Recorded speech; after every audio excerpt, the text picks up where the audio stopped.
में मिलने आए थे हमसे, तब हमने आपसे कहा था कि आप रोइए मत, ठाकुर जी को पीड़ा होती है। फिर आपका ये भाव था कि महाराज जी, हम तो चाहते हैं कि हमारे चित्त में विरह हो, हम तड़पें वृंदावन के लिए, ठाकुर जी के लिए भावुक रहें उनकी याद में। तो क्या ये गलत है कि हम रोते हैं? हम देखो एक बात आपसे हाथ जोड़ के निवेदन करें,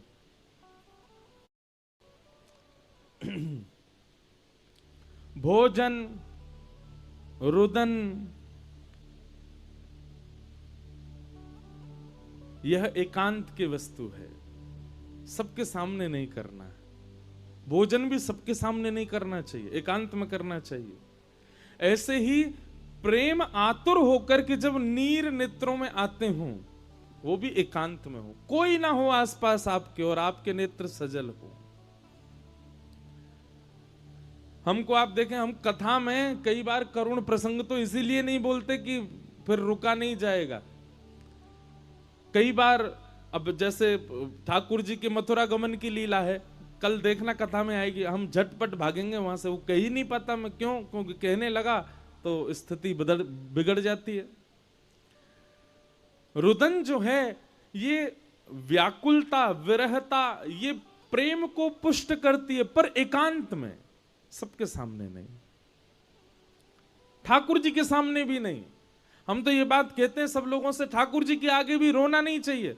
अरे भाई, जिनके आगे रोना चाहिए उनके आगे नहीं रोते, किसके आगे रो? संसार के आगे रो, समाज के आगे रो, विषयों के आगे रो, उनके आगे रुदन नहीं होता हमसे। और ठाकुर जी प्रेम स्वरूप ठाकुर जी, आनंद स्वरूप ठाकुर जी, उनके आगे हम क्यों रो रहे हैं? इसलिए जब भी ठाकुर जी के सामने जाओ, प्रसन्न मुद्रा में जाओ, चाहे आप कितनी पीड़ा में हो, कितने आर्त में हो, कितने कष्ट में हो, कितनी व्याकुलता में हो, कोई फर्क नहीं पड़ता, ठाकुर जी के आगे तो हंसते खेलते हुए जाओ। इसके पीछे कारण बताएं भाई। जिसको देखो ठाकुर जी के आगे रोवे ही आवे। अगर 1,00,000 लोग मंदिर में खड़े हैं तो 1,00,000 लोग सब रो रहे हैं। भले जरूरी नहीं है सबके आंसू निकले, पर सब रो ही रहे हैं। कोई कह रहा ठाकुर जी मेरी जॉब लगवा दो, कोई कह रहा ठाकुर जी मेरे एग्जाम पास करा दो, कोई कह रहा मेरा ब्याह करा दो, कोई कह रहा है मेरे माता जी को ठीक कर दो, कोई कह रहा मेरे बालक न है, बालक करा दो, कोई कह रहा मकान नहीं बनना मकान बनवा दो, कोई कह रहा पल्ली गली वारी तो मेरा ब्याह करा दो।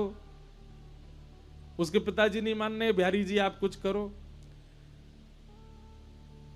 इतने लोग रोने जाते हैं ठाकुर जी के आगे और हम भी रोवे चले गए।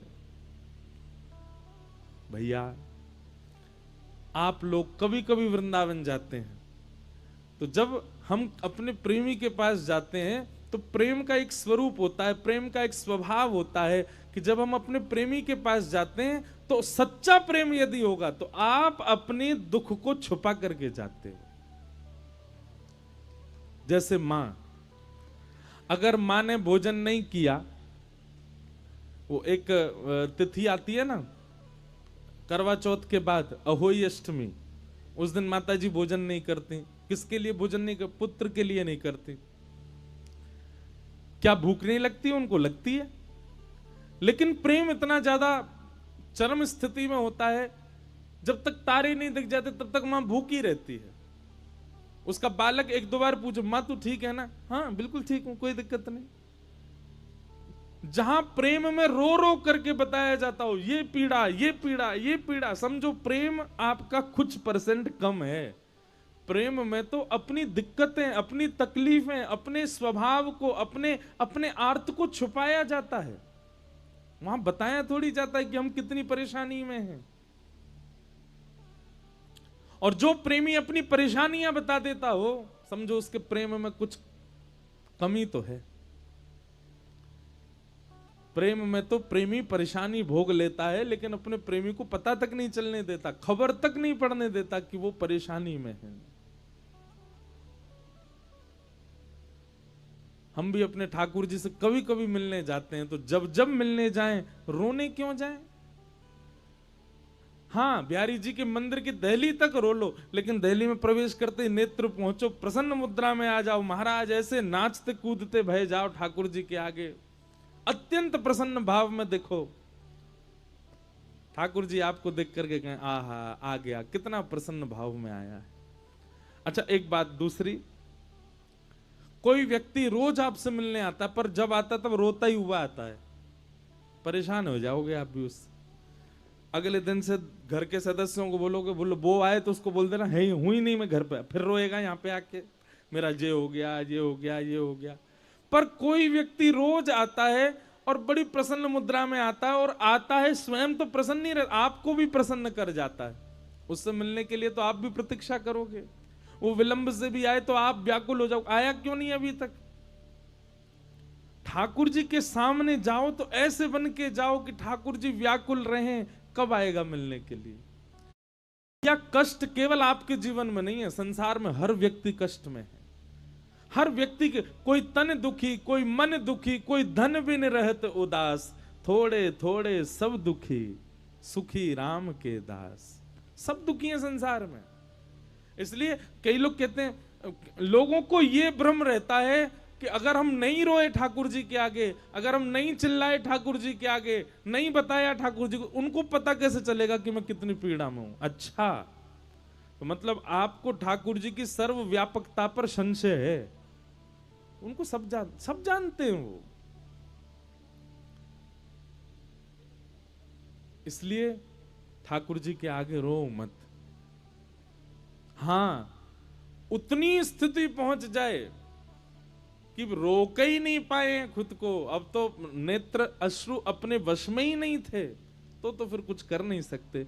पर फिर भी प्रयास करो कि हम बिहारी जी वृंदावन एक आध 2 दिन के लिए जाते हैं तो 2 दिन कम से कम ठाकुर जी को खुश करके आए।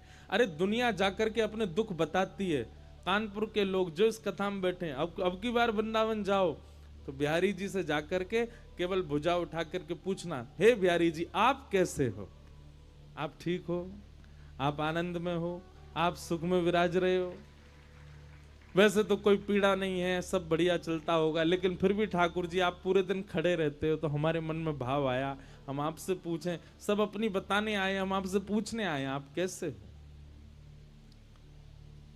महाराज लोग बाग तीर्थ भी अपनी बताने जाते हैं देवों को, देखो हम कितनी पीड़ा में। उसके लिए आदमी लाखों रुपया खर्च करके तीर्थ दर्शन करने गया, दर्शन भर्शन थोड़ी करने गया, वो अपनी बताने गया है कि मैं कितनी पीड़ा में हूं।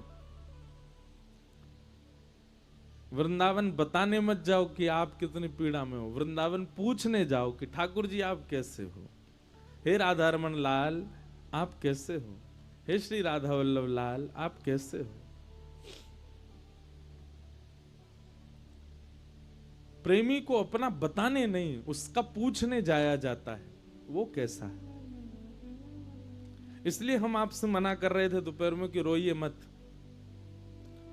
और विरह होता है, व्याकुलता होती है, पीड़ा होती है तो एकांत में, जहां कोई देखे ना आपको।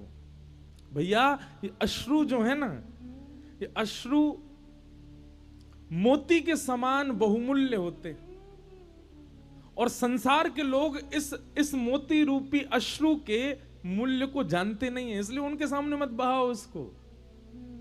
एकांत में प्रेम में तो प्रेम वही सच्चा जहां एकांत में ही पीड़ा सह ली जाती हो, जहां एकांत में ही रो लिया जाता हो। सबको ढिंडोरा पीट के थोड़ी बताते हैं देखो हम रो रहे हैं। जब परिवार में ब्याह होता है, वो बेटी विदा होती, सब रोते हैं चीखते चिल्लाते। माताएं बहनें तो महाराज कई बेहोश हो जाती हैं विदाई जब होती है लाली की। लेकिन उस समय हर परिवार में एक व्यक्ति ऐसा होता है जो एकांत में रो रहा होता है, वो सबके सामने नहीं रोता, एकांत में होगा, उसी का प्रेम सच्चा होता है। इसलिए रुदन बहुत बहुमूल्य है।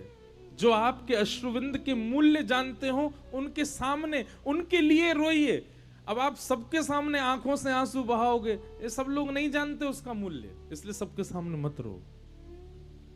और एक और बात कहें, ठाकुर जी के विरह में, वृंदावन के विरह में भगवान की लीला के विरह में, किशोरी जी के विरह में नेत्रों से आंसू आना, ये बहुत बड़े सौभाग्य की बात है। हम अपनी कथा में कह रहे थे कि कभी कृष्ण विरह में नेत्रों से अश्रु आ जाएं तो ये समझना ठाकुर जी ने छुआ है आपको, इसीलिए आ रहे हैं।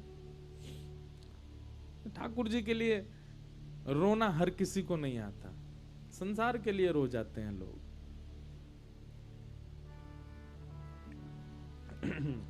तो